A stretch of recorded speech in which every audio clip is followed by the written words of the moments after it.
All right, here we go. Welcome to the Field to the Deal podcast. I'm Rob Blasey. I have with me Scott McLuhan, former GM of the Greats. How you doing, sir? Excellent. And we have super agent Peter Schaefer, Esquire, joining us live. I'm guessing it's either from a third world prison or somewhere warm because he's in a t-shirt. So he didn't give us a warning he was going to be on location, Scott. So I'm taking some guesses here on where he may be. I have no clue. Put it out to the audience. Where in the world is Peter Schaefer? Is the Harley Davidson team Harley Davidson jersey a clue? I'm saying lacrosse and Vail. No, he's got a t-shirt on outside in Colorado. He's not doing that right now in January. I'm guessing he's more with is it part of the Pro Bowl festivities coming to that, like prepping in Orlando, maybe? Oh, if he disappeared. Maybe he is somewhere in the third world. Jeez. So Scott, I want to ask you some questions. It's that fun time of the year. Yep. You had your exit interviews with your guys. If you're out of the playoffs, if you're not one of the eight teams left here. So correct. If you're the Denver Broncos right now, you just lost in the playoffs for the first time in nearly a decade. Is that like a real snotty way to say we haven't lost in the playoffs for about a decade, but you haven't made it for a decade either? How would you rate the Broncos season this year? Making it to the playoffs, rookie quarterbacks, Sean Payton, head coach. I think it was excellent. I think that the defense stepped up. They got nothing but, have pride and have a good future on that side. The head coach in the second year did what he did, and to help that rookie quarterback out, there's nothing but upside. They're a team that be dealt with here going forward. Absolutely. Now, there's some power teams in the AFC between the Chiefs. Sure. The Bills, the Ravens are probably the cream of the crop, and if not just the AFC, but the league as well. What do the Broncos need to add to their team going into next season to legitimately compete with those teams? Well, identify some of your weaknesses, not as starters, but as depth. And in free agency, you got a little bit of money, which is cool. I don't agree with building through free agency. It's a supplement of the product. Mm-hmm. The draft is huge, and the thing about it is George Payton showed he does a good job, mm-hmm. and he brings in talented players. I mean, you got probably the best corner in the NFL. You got for sure one of the best young quarterbacks in the NFL. I think the main thing, and I still like Javonte a lot, but you got to improve that run game. Mm-hmm. Have to.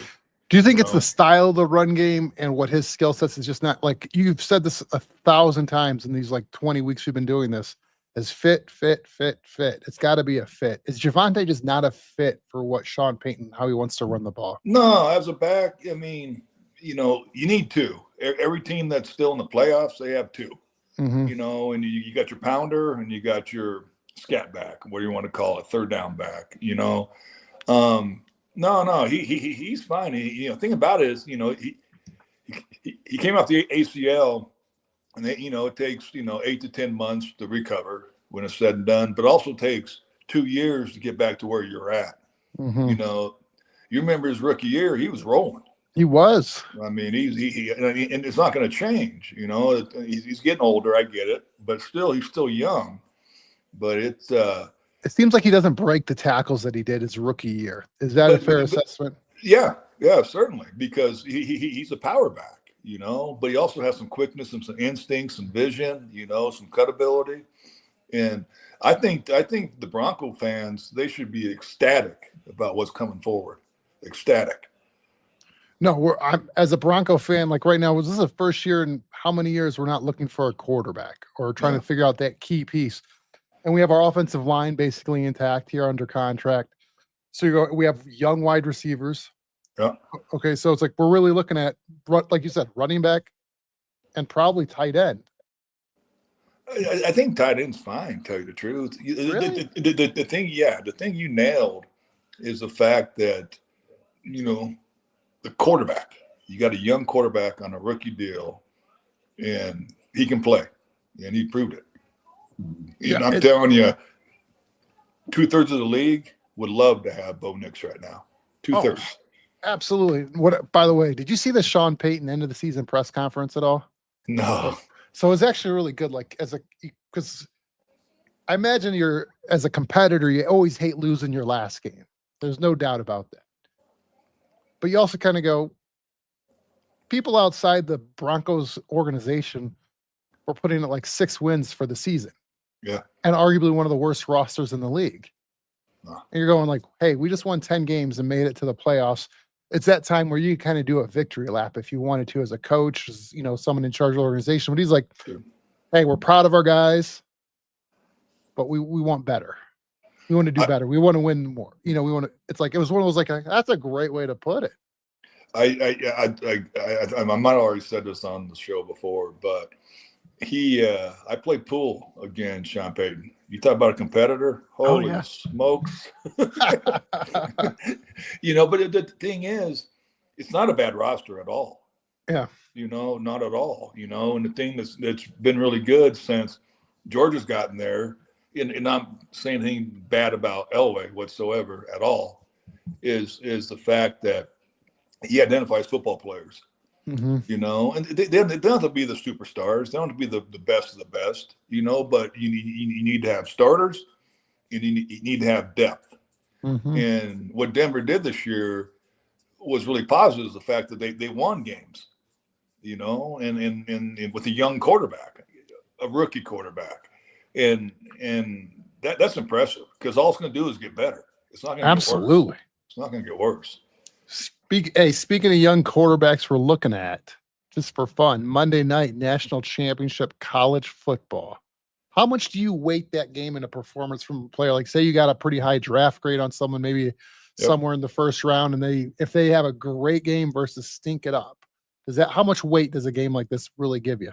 It's one of now 15 for them of the year. It plays into it.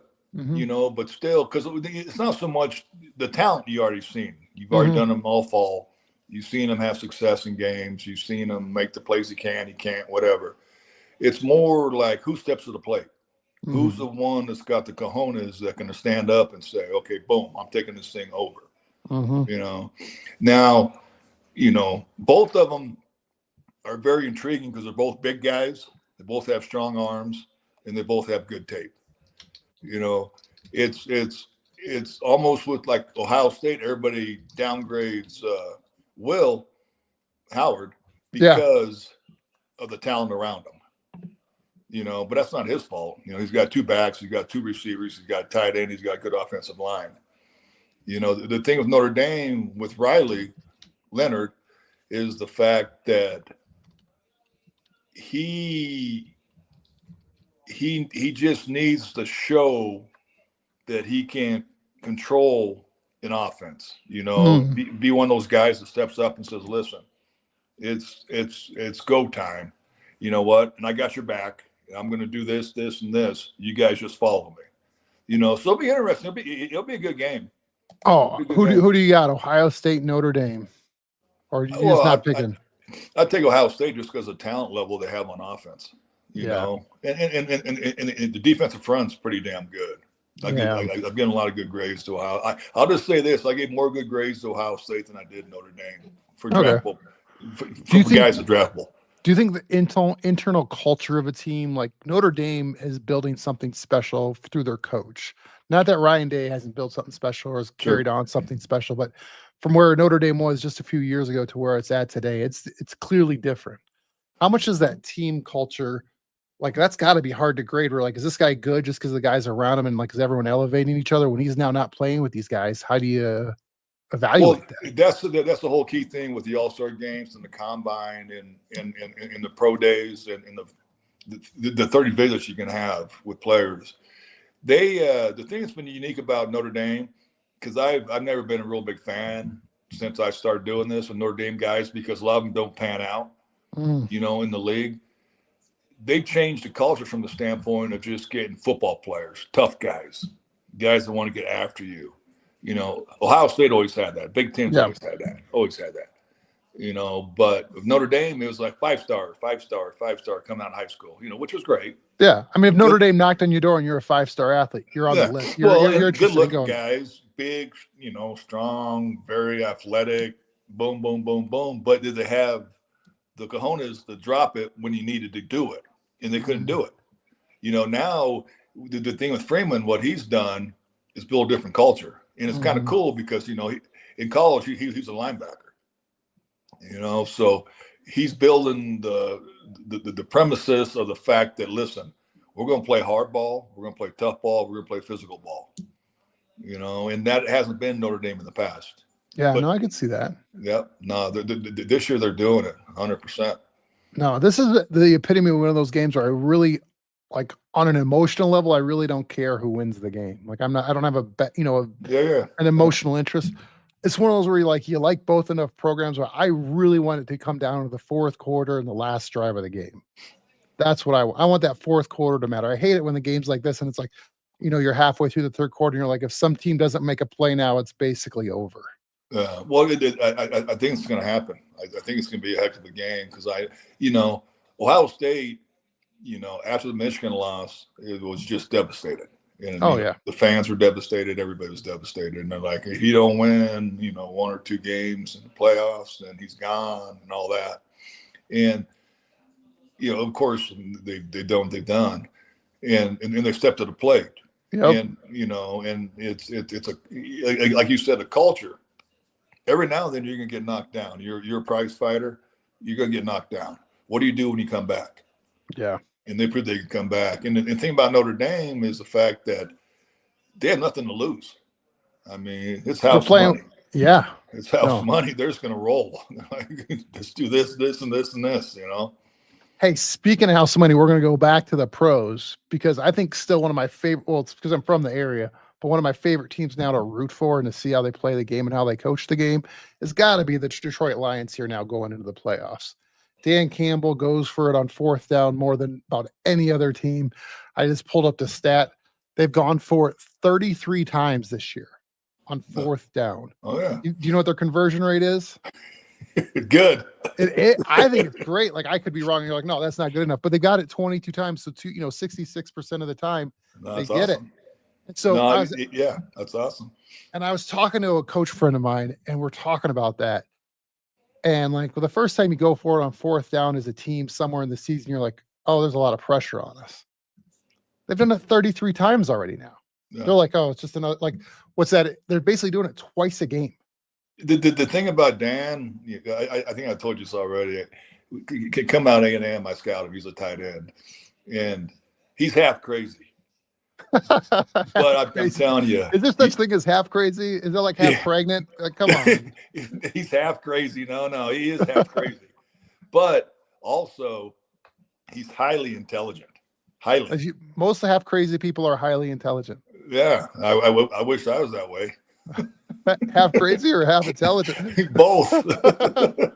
I'm pretty sure I'm half crazy, but I don't know about the intelligence. That's fair. So when you throughout the year now, we got it. We're talking it's their team's gone through it in tough situations on third down 33 times this year. I'm still looking up the stat of what the average is of most teams of how many times they've gone for it on fourth down. But from what I at least heard from pundits, it's the Lions have gone for it on fourth down considerably more than most teams. And so the idea is their guys are already now sharpened and, gone through the fire of it's fourth down again. Okay. And if you're going for it on third down, hey, if we get it within 2 and we're in the middle of the field, we're probably going to go for it. We're good.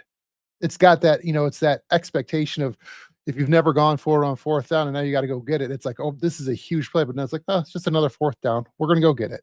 Yeah. How much does that mentality go into a player's in an just the confidence of being we've done this before? It's huge. It's huge just from the standpoint, not just if you don't even make it. It's huge from the head coach saying we're going because I trust you guys and I believe in you guys. That permeates throughout the locker room during the week practicing. This guy really believes in us. We can do what we can do. And I'm telling you, when all of a sudden it's 4th and 1 and you're going to punt the ball, they're like, okay, so the old line you don't believe in. The running back you don't believe in. No, it's listen, we're going, guys, and I got confidence in all of you that we're going to make this, and that's gigantic, and that's part of Dan Campbell's, makeup is that, like, listen, we're not backing down from nothing. We're going to fight. We're going to fight. We're going to fight hard. Yep. And he's proven it. Everybody made fun of him after his first press conference about biting kneecaps and all that stuff. That's the crazy part coming out, right? Yeah, but that's him. Yeah. That's what I'm saying. He's half crazy, but all of a sudden, he also is tough as crud and smart as crud, and he knows exactly how to build a team. And it's amazing. It sounds like the average person from Detroit, really. It really does. Like a little half crazy and usually pretty smart. Too. I really didn't see that one coming. All right. But you're from Detroit. Oh, got it. Southeast Michigan. Got it. Well, it's the same thing now with New England hiring Vrabel. Yeah. He's the same mentality. He's half crazy, but he's smart as crud too. That's why you saw in his NFL career, he played multiple positions. Hell, he played tight end, son of a gun. But when you meet him, you at first you're like, wow, this guy's not right. There's something wrong here. But then all of a sudden, what coach right now in the NFL would you want to go play pool with right now? Peyton again, so I could beat him. You want a rematch? He beat me like 6 in a row. Like $200. Do you guys keep like a pool table in like a facility like that? Because you guys work all like crazy hours, and sometimes you just like, I just need to escape from the screen and the film. And I just want to go, hit some billiard balls. Is that what happens? You know what? There's always a players' lounge. It's not so much pool; it's more ping pong. Oh yeah, it gets competitive now. It gets competitive. Do players see like you walk by, Scott, and be like, and they're like, hey Scott, hey, come get some. Like they're like, oh, let's pick on management. Let's go. No, I'm telling you, there's been times. Scott, you beat me again. You're so great at ping pong, Scott. Hey, my agent's calling you soon. You're great at ping pong, Scott. They don't play around now. There's times I've been down in the players' lounge. I'll go down there in lunchtime or whatever. Yeah. After team meetings, before practice starts, and they're competing. They got their pants on. Not their shoulder pads, but their pants and stuff. And there's times that there's been fights. No, I believe it. Oh yeah, these guys, they don't play around. By the way, hilarious. Not that my family's competitive, but I'm 672-0 in ping pong against my mom. Good for you. It's not my fault she wears bifocals, okay? The ball jumps around on her glasses. It's not my fault, okay? Not my problem. But you'd appreciate this, speaking of ping pong. So when I was living in North Carolina, I had a friend who I played basketball with who moved to the area. He's like, hey, there's this rec center ping pong thing on a Friday night. You want to go? I'm like, sure, I've never gone to like a rec center to play ping pong. So we get there and we're pretty good basketball. Like we're pretty good rec league basketball players. Like we're not like, there was no one like you looking at us scouting us. That's for sure for basketball. But we're reasonably, the weekend warrior athletes, and we're in our 20s. We're playing ping pong against each other. More people start showing up. Also, where they're watching it, like you see people like they're changing their shoes, they're putting their wristbands on, their headbands on. We're just like, what on earth did we just walk into? Like you have all these people talking about their ping pong rankings in the state. I'm like, we're like ping pong ranking. I say they're like, it's table tennis. It's ping pong, man. It's ping pong, man. Yeah. Back in the old school, it's ping pong. It's ping pong, my man. Sorry. Oh, you tell them it's ping pong, man. And these guys were beating me like 11-1. Like it was bad every time. Like these guys they're like semi-pro serious, and I'm just like, I got like a $20 paddle from like Dick's Sporting Goods.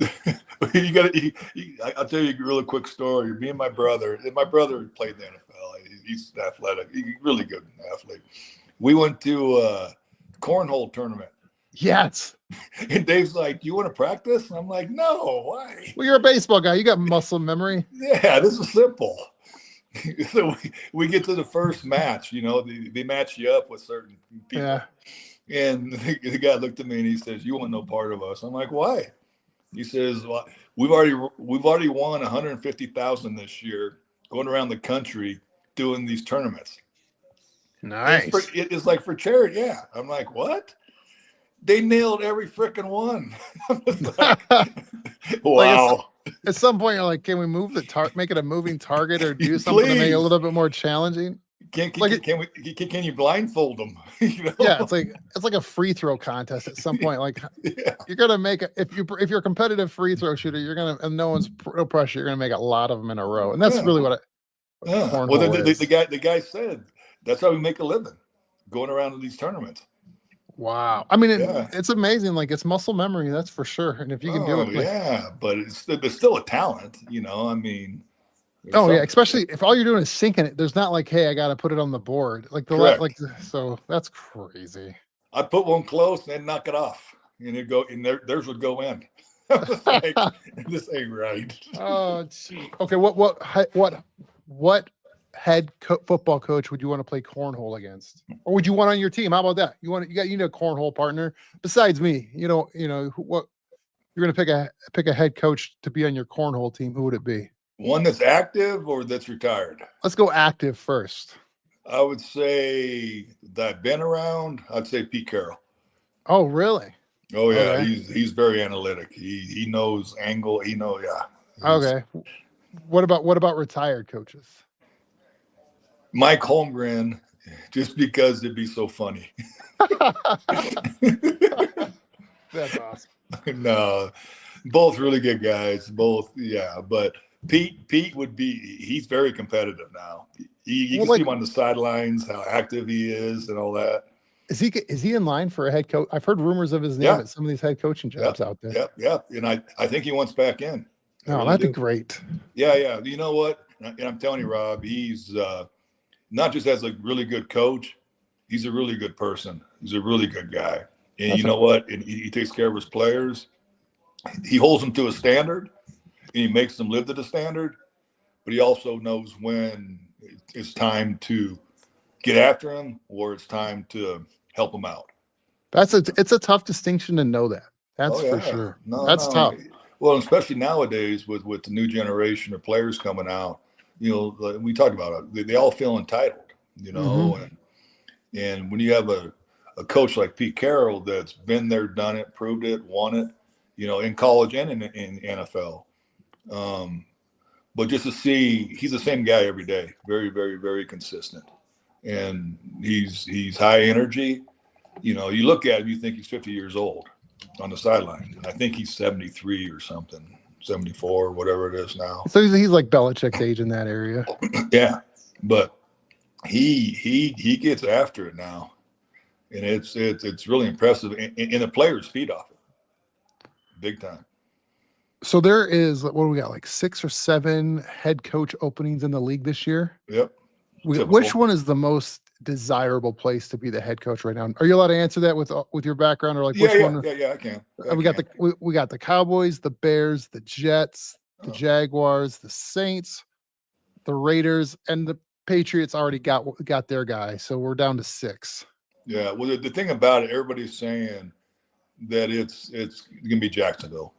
You got Trevor Lawrence. Yeah, and they got a good roster. And and Trent Baalke, the GM, I hired him when I was in San Fran, and they've done a nice job building it. It's just something about Jacksonville. It's like a funk. I don't know what it is. They just don't win. But you still have a young quarterback. But I would say Dallas. Depending on what coach they bring in. I mean, apparently, if they bring Dion in, he wants to go to number 1 and take his son. And I don't think that'd be a good thing for the locker room, because players can't be themselves, because it'd be like, well, he's going to go to him and tell him what we're saying or what we're doing or what we're, and these are younger guys, majority of them. But, but the prestige with Dallas is huge. Mm. Now you got to deal with the ownership and you got to deal with the media, but still, I mean, I think it's a good job. I think the Jets is a good job. I really do. Mm-hmm. Now they have to get a quarterback, but they got a damn good defense. They got good running back. They got good receiver. I mean, we're talking all pro type guys. There's on both teams of the Jets and the Cowboys. There's a lot of good talent. The question I don't know, which you guys are always better at knowing, is the depth. Like there's always most teams have really good top level talent. Sure. Like that mid level talent, the guys that aren't making the ESPN highlights. No. The guys that aren't on my fantasy team. I don't know. Yeah. No, and that's huge. And that's why you have the draft. You know, that's why you go in free agency, you sign a big name, maybe one or two, maybe. But if not, you sign guys that are, you know, they're not frontline starters, Mhm. but you know they're going to be in rotation. You know they're going to be, you're going to need them sometime because I'm telling you, the NFL is going to go to 18 games here in a year or two. Are they You going to know, expand the roster then too? I almost think you have to, almost have to, you know, because that's a long season now. Would that be just like instead of having like the inactive guys, like, hey, now everyone's active if you're on the roster? Would Correct. that be the simplest way to probably go, hey, Yep. Yep. and so Yep. it's a limited to like 48 guys to suit up? Well, it was 45, went to 46. Now, I think in the last couple of years, they added another one from the standpoint of an emergency quarterback, Yeah, that's right. you know. But yeah, no, and the thing about it, I mean, that's those games. I mean, I'm sure you've been on the sideline and seen it live. It's a war. I mean, they just knock the crud out of each other. Oh And yeah. each play. I mean, you got O linemen, D linemen, they don't take a play off. You know, I mean, if they're in the game, they're knocking heads. They're, you know, trying to Hey, Scott, I got dominate. another question here for you if we figure it out. Where in the world is Peter Schaefer? I'm saying Orlando. I'm going to say Orlando is my answer, Scott. Where do you Wouldn't it be sunny in Orlando? It's not always sunny in Orlando. It's not I'm saying Philadelphia. he's somewhere in the northeast.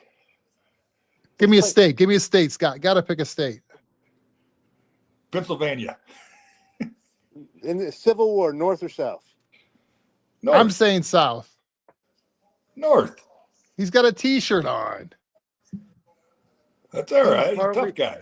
Team Harley Davidson. How do you get tougher than Harley Davidson? I'm a hot. You never rode a Harley in your life. He's on the back seat. On the holding on. No. I got my feet up in the air. Peter, where you at in the world? I'm at a lacrosse tournament in Fort Lauderdale, Florida. Guess whose condo I'm staying at, Scott? Huh. Alonzo Highsmith's penthouse suite on Miami Beach. Is it nice? Wow. Oh, is it nice? Are the Kennedys gun shy? Oh, You jeez. can't say that. I can't? No. I don't know. We'll have to check for a ruling from the FCC on that one. Yeah, Google that. Yeah, put that in Chat GPT. Is that appropriate to say? Appropriate and right. I don't know if ChatGPT's got a moral barometer or ethical. That's awesome. How's the team looking this weekend, Peter? So far, we have not lost a game. How many have you played? Played 3, got another one here, and then we'll head down to South Beach. You know, the best part about South Beach really is that you're in a foreign country, but you get to spend American money. Hey, you get the exchange rate still, correct? Yeah, you get the exchange rate for sure. And you get to see the girls in bikinis. I'm married, Scott. I don't look at that. My wife's watching. Hey, Scott, look, I'm like this on the beach the whole time. He's got the uber tinted glasses that wrap all the way around his eyes so you can't see the side eye at all. All right. So how excited are we for some great games this weekend? All the way through Monday with the championship game. So we haven't gotten to the playoff games for the NFL yet. We've talked about the Lions a little bit here with their ability to go for it on fourth down. But what game's Saturday? We got the Chiefs and the Lions playing on Saturday. I think it's the Lions on Saturday. No, the Chiefs are in the AFC, Lions are in the NFC. Rob, it's just basic NFL knowledge. Well, I mean, they're both playing this weekend. We got the Chiefs playing your Joe Mixon. Right. And they're playing the early game. How the Chiefs taking they haven't had a meaningful game. Well, when you mean early Christmas. game, it's the 4:00 game, right? Yeah. Yeah. It's a later game. The early game's Texans and Chiefs. And I'll tell you, the difference in my mind last week with the Texans was that C.J. Stroud tucked the ball and ran it. When he does that, he's a different player. You know, for the last 4 or 5 weeks, he wanted to sit back there, be a pretty boy. You know, it reminded me when Donovan McNabb, every other year when he was with the Eagles, he had a great year running the ball, moving the ball. He was just he was a dude out there because of legs, arms, head, the whole package, like a Josh Allen or whatever. And then all of a sudden he wants to be, Tom Brady. You can't do that. Part of what brings him value is his athleticism and his legs. And, when you really look at the 5 best quarterbacks right now in football, who are they, Scott? Five best. Yep. Mahomes, Josh Allen, Burrows, say again? Lamar, Herbert. I don't know about Herbert yet, but He's What top they 10. have is they're all very mobile quarterbacks. they can move around. Yes. They can move around, and that changes the dynamic. And when C.J. Stroud does that, he enters into that stratosphere of those five. No, And that's a really great that- analogy with McNabb. I like that for Stroud a lot. Hey, Rob, I am not just a pretty face here, all right, pal? Hey, yeah. Sorry for the I am not compliment. I'm not just sitting here with model like Brad Pitt looks. I'm bringing intellect and value to the show. I thought that's a first. We'll take it though. So the Chiefs and the Texans are playing Saturday at 2:30. Chiefs are actually favored by 8. 41.5 over under. What's the weather? Well, I always ask for the weather in January. What's the weather? It's like 23 degrees. It's not too bad. Yeah, it's not supposed to be snow or anything. It's gonna be all right. Could you imagine if we were hosting a game in Denver this weekend, Scott? It's good. Apparently, it's gonna be awful. I know. That'd be awesome if we were hosting a playoff game out here this weekend. Well, if any fans show up. Oh, they would. They drink it up. And Remember still. remember what was it 10 years ago when the Ravens came and it was 0 degrees and Joe Flacco hit the pass was it overtime, whatever? Yep. The route. Yep. That was a cold weather game. yeah. Yeah, I will tell you this. I was at a game. The Bengals. It was a Sunday night, Monday night game. I was fortunate enough, blessed to have a field pass. Right. Okay. And all I did for the whole game, it was so cold. I swear to God, when the play went down this way, I snuck around the players that way, and I was standing right in front of those portable heaters. 100%. 100%. And then when the play went this way, I just meandered like a camouflage soldier, like a sniper, and on right to the other heaters. I saw players. You got to figure, Peter. I saw players that were playing for us at the time, and two of them caught on fire with a heater. Oh wow. Yeah. You get too close, they could burn. Wow. He caught on fire. Whoa. I'm like, Whoa. why'd you have the game? He's on fire. I'm like, what? Jeez. Hey, going to the evening game on Saturday. The Lions are hosting the Commanders. Daniels versus Goff. Dan Campbell. Dan Quinn. Who you guys got? Why aren't I in the show? What? Why aren't I in the show? You're in the show. Can you see me or? Yeah. Yeah, we see you. Yeah. Your pretty face. We see Yeah. you. Yeah. All right, I'm gonna sound like a broken record. If Jaden Daniels plays as a running quarterback and moves, that's not 8 points because he's a force multiplier when he runs like that. There's no doubt about it. And I have this friend of mine named Scott McLuhan who scouted him and said the talent is undeniable. The question was durability, just because of his frail frame. And so far, hey, careful of the source there, Peter. I don't know if Scott's reliable on that. It's just, I've had some interactions with this Scott you're talking about. but I'm telling you, and so far, knock on wood, that has not been concerned because it was never right, Scott. Never about the talent, was it? Correct. I did him 3 years in a row. I gave him a fifth when he was still at Arizona State. Then I gave him a third his first year at LSU, and I gave him a first the next year at LSU. And the thing, it's not so much the durability. The build is very suspect and very, very scary for a long time career. But he would take so many hits, which you gave him credit for from the standpoint of toughness and mentality. But he wouldn't turn down a play. And I think he's starting to learn it some, but still, I mean, he had a hell of a year. Don't get me wrong. He's going to be Rookie of the Year, and he totally deserves it. But I'm telling you what, you're going into Detroit, you better pack your bags now because they're going to bring it. They're going to bring it bigger than life. Scott, they're going to blitz nonstop. You know what I'm doing Saturday at 6:00? I'm eating some Little Caesars. Let's go. Some Detroit pizza. No, I'm telling you, the thing about Detroit that's really cool, and we talked about a little bit earlier before Peter was on there, is just the mindset, the mentality they have, and it's ingrained now, and they won't back down from anything, and don't get me wrong, I think the Commanders had a heck of a year. I know Dan very well. I worked with him in Seattle. He was a D coordinator, and great guy, and I pull for him. Oh, he's class. Oh yeah, yep. But still, I'm telling you that Detroit thing's got something rolling, and it's pretty freaking cool. Peter, who you got? Lions or Commanders? Straight up. Who's winning the game? Straight up, or do I get the spread? Straight up. So Lions are favored by 9.5 right now. Lions. Easy way out. Scott, who you got? There is a correct answer. I got Lions. I respect that head coach and the mentality that team has right now, and the fact that Montgomery, the running back's coming back, who's a damn good player. So now they got the two-headed beast in the backfield, and the quarterback's a quarterback. He's not a one-year wonder anymore. He's played well. Absolutely. Going on to Sunday's game, the early game at 1:00. We got the Rams and the Eagles. The weather's going to be 32 degrees with potentially some moisture in the air in Philadelphia. The weather going to play an impact on the Rams, Peter? Absolutely. Philly's a tough enough place to play as is. With the fans, they're very passionate fans.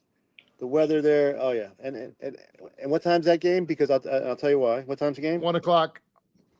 That's an advantage though to the Rams, because the Eagle fans will have, if it was a 4:00 game, they'd have 3 more hours to start to fuel up their bodies. Don't worry, they'll start the night before, buddy. Oh, I got it. I played there. I've seen it. I got mooned by the whole family. I remember I was at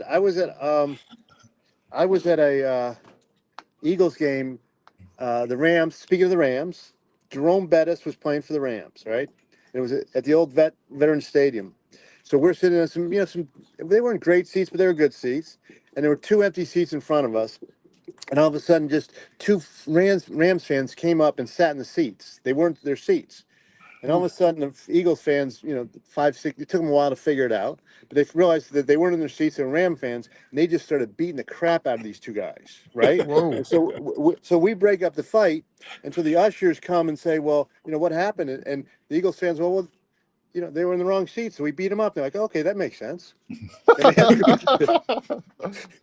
they escorted the 2 guys out. I'm like, they just got assaulted by 5 men, and they gave you that as a justification, and that was fine with you? Hey, Peter, how are you like that in the office? Like if you just had hockey justice in the office, like, oh, Rob, you were in the wrong seat in the break room. Let's go. Let's take care of business. Oh, I would like that. And Scott would be my enforcer. Scott would sit in the office for like 2 hours, not doing anything, right? And then all of a sudden, we go down by 4, and I tap Scott on the shoulder and hey, Scott, go make something happen. Let's drop the gloves. Peter, you might appreciate this. So we just like it where I work. We just got a co-op space down there in Castle Rock, and the guy was it's like we have like a 10 by 10 cell. And the guy I work with he's like, hey, I got a call. Can you work out in the lobby area? I'm like, yeah, sure. It's like then they're in the co-working space. One of my clients walks in. He goes, hey, what are you doing out here? I'm like, I didn't sell anything this week, so they kicked me out of the office. And if I don't close something next week, I'll be outside. They said heat's for closers. So, well, what's your point, Rob? Yeah, right. Like it's like just what's your hockey. point? Yeah, right. If I don't close something, you get the amenities go away. That's right. What's your point? Yeah, isn't that how it works? That's right. And so it's like Scott would be out there, like if he'd be like the sales manager. He wouldn't give you a lead. He wouldn't give you anything. He'd just be like, "Hey, you sell something?" It's like if not, it's like you're getting checked in through the drywall. That's right. So it's like it's like all the drywall dust is in your ear. Like, oh, it looks like Scott talked to you, Rob. Yeah, he sent the message. He sent the message. You got to prove who you are and what you are every day, no matter what, good or bad. So you got Peter. You got the Eagles then 1 o'clock. You got them over the Rams. Yes. God, I do think I'll tell you something. I will tell you, Sean McVay really I thought maybe he lost a little bit of his energy. Well, he's proven to be a unbelievable head coach. Mhm. I mean, last year with just a really skeleton team, they make the playoffs. This year, I can't even name you 5 players on their defense. And they're playing lights out. And Puka Nacua, I'll tell you something, Scott. I don't know where we gave him, but he's a hell of a player. I told you, I talked to his oldest brother, the year before he came out. I gave him a first-round grade. I said he should come out, and he stayed in. And it don't surprise me at all. He was a BYU kid. Yep. He's Samoan, all that. His 2 or 3 older brothers, I think 3 of them, all played college football, and he was a big guy that can run and catch the ball and played physical, and he wasn't polished yet Fearless. like he is now, but it's a big grade. Well, right, but he's fearless with the ball. Got great yak.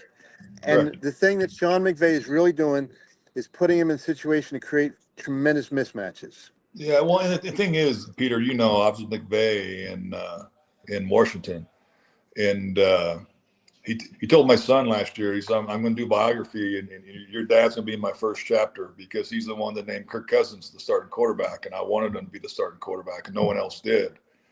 And I'd get there, early in the morning, early, and stay late. That son of a gun was always there.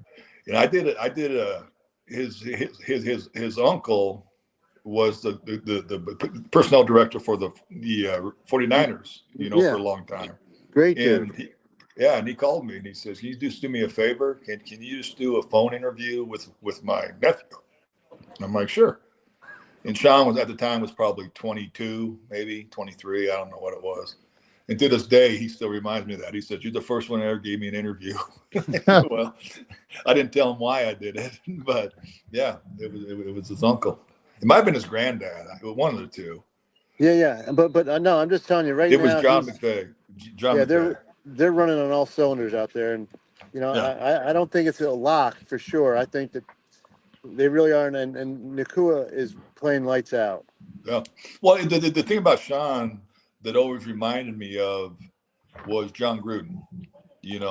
A younger version of John Gruden, just from the standpoint of just offensive mind, work ethic, and the fact that they're good people, but they also don't take bullshit. If that makes sense. Leadership is part of being firm and setting standards. Yeah. Yep. Absolutely.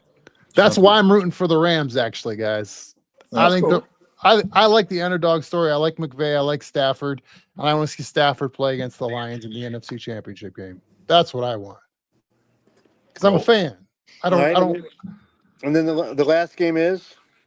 So we got the Baltimore. Buffalo, Baltimore. Yes, sir. The what, Baltimore? Buffalo and Baltimore. 4:30. That's the Sunday. best game of the weekend. Yeah, that's just two teams that are two strong teams that are playing very well. And it's going to be 18 degrees there in Orchard Park, New York. It's going to feel, they said feel -2 with the wind chill and possible 2 to 4 inches. That's why I got my Schaefer beer hat on, the upstate New York hat. I'm telling you, I'm going Baltimore. That quarterback, wow. And don't get me wrong, Josh is a damn good player, and Baltimore has a solid team. You got that running back and that quarterback, good luck. There's a question on the radio this morning from your boy Vic, Peter, that I thought was a good question, is who needs this game more as a quarterback, Josh Allen or Lamar Jackson? That's a stupid question. They both do. I mean, that's not the answer. You got to give an answer.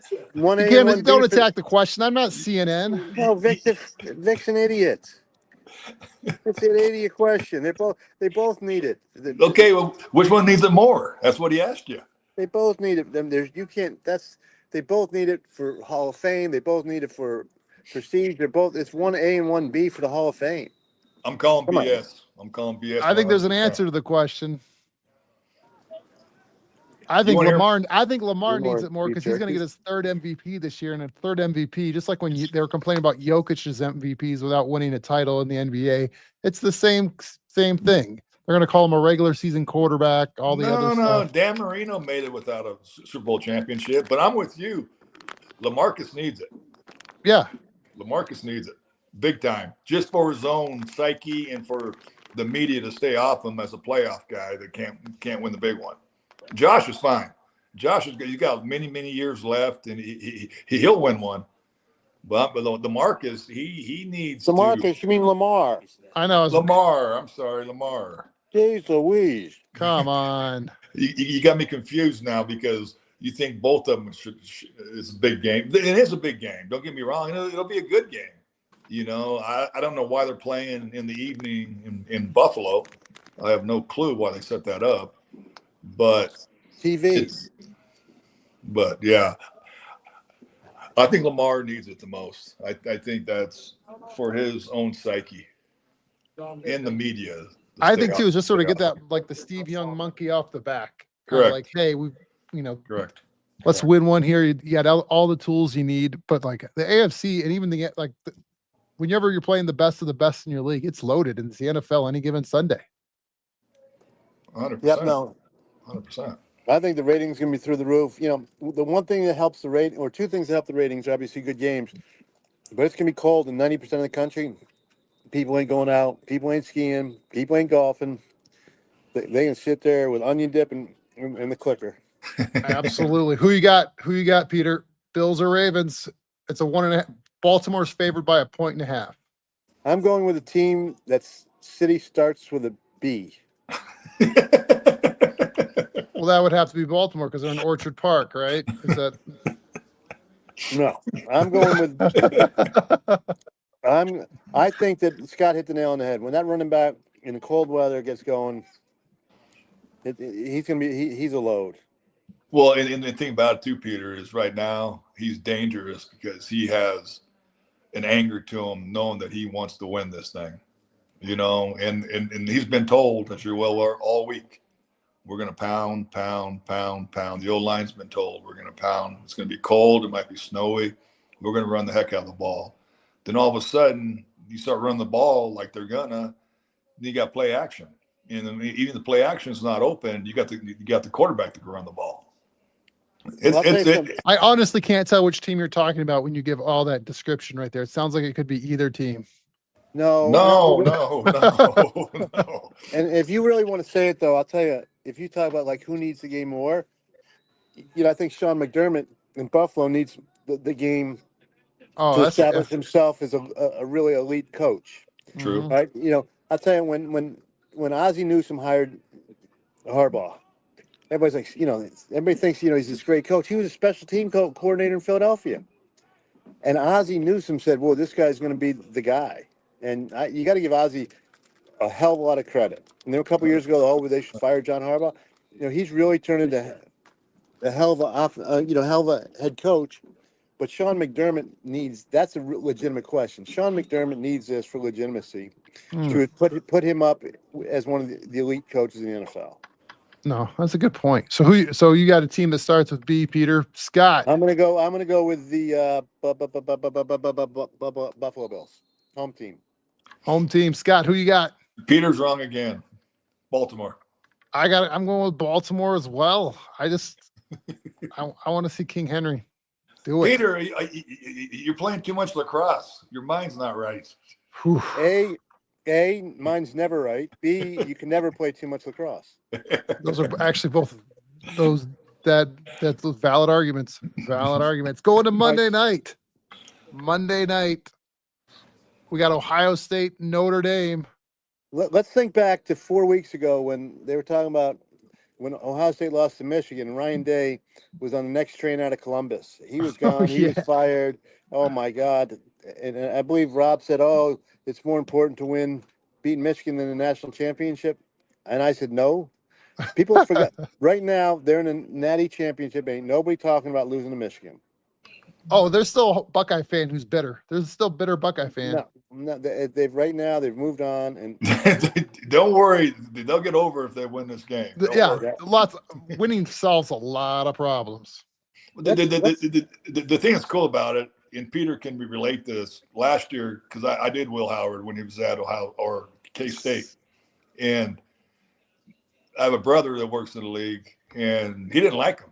He didn't think he could play. And I told Peter, I said, this guy can play. I promise you. I mean, I'm not saying first-round talent, but this guy is a big guy. He can throw the credit out of the ball, which he has been doing. And he's got talent around him. The thing about Ohio State, in my opinion, compared to Notre Dame, is just a talent level. I think Ohio State in college, they take over. Unless the quarterback, just doesn't play like he has been playing, I think Ohio State runs away with it. I agree. I think, and then keep in mind, Notre Dame lost to Northern Illinois at home. Correct. Now their running back, Ontario Brown, had a heck of a game that day. No doubt about it. But still, Notre Dame, a national championship team, should not be losing to Northern Illinois at home. Correct. Well, and the thing is, Peter, I was telling Rob earlier, Marcus Freeman has changed the mentality there. Not just from the standpoint, they've always brought 5 stars in, that. But they play football now. They're not like back in the day. It's the same thing back in the day with Texas, with Mac. They bring in great talent. Don't get me wrong. Jimbo Fisher brought a great talent at Texas A&M. They're going to have 3 guys drafted from the defensive line in the first round this year. All right, I got to go play a lacrosse game. I've got to stretch. We'll finish the show the right way without you, just so you know. Right. So, adios, amigos. Hasta la vista. Hey, Go Peter, get before him, you go, Harley I know you got to go take a lacrosse ball to the head here potentially, but before that happens, I want to ask you, what's my concern level should be of Coach Prime leaving CU for Dallas? You're fine. Okay, I'm going to go buy the Coach Prime ain't hard to find shirt then. Yeah, and the adage we have here in lacrosse: down by 4, start a war. Yeah, I just don't want Coach Prime to leave. I get why he would, but I just, you want to challenge yourself or take on another level. But I mean, I want him to stay at CU. He's leaving. He's leaving. Scott, come on. I'm telling you. Kellen Moore's getting that job. Kellen Moore. Nope. Gotta go. Oh, killing me, Gotta go. Scott. Have fun. Have Don't fun, get Peter. hurt. Hey, go team. Go Harley Davidson team. Watch Later. hamstrings, Oh, yeah. Achilles. Later. Take care. Scott, great job today. Are you serious? Coach Prime's leaving? Yeah, I think I talked to a couple of people that know him pretty well. One of the guys were where Peter's staying in his condo in Miami. He knows him really well, and said if he's offered a legit contract, he's out. And it's one of those where it's like, I'm never going to, it's like whenever someone gets to progress in their field, I'm never going to say like, hey, they shouldn't do it. Sure. It's like, but I can still be like selfish and be like, no, I want Coach Prime to, I think it feels like the perfect long-term fit if he wanted to do that. But it's like, if you get offered another challenge to go take on and you like taking on new challenges, like I mean, people all the time build up companies, sell off or do whatever, and then go start a new company and like take on a new challenge. And Prime's got that like entrepreneurial mindset of building stuff up. 100%. And the thing about it is when they signed him or, hired him, did you really think he'd stay here long? I think it's one of those, like if you can keep him for 2 or 3 years, like for about like third or fourth, then all of a sudden you become pot committed to the area. You're like, okay, now he's here. Like this is kind of like that demarcation line. If he stays past this year, he could be here for a decade, or it could be like just be a 1 more year thing. Do you know where he grew up at? I think it was Florida, wasn't it? Yes. And he's in Boulder, Colorado. It's a great place. There's a lot of people from Florida and Boulder.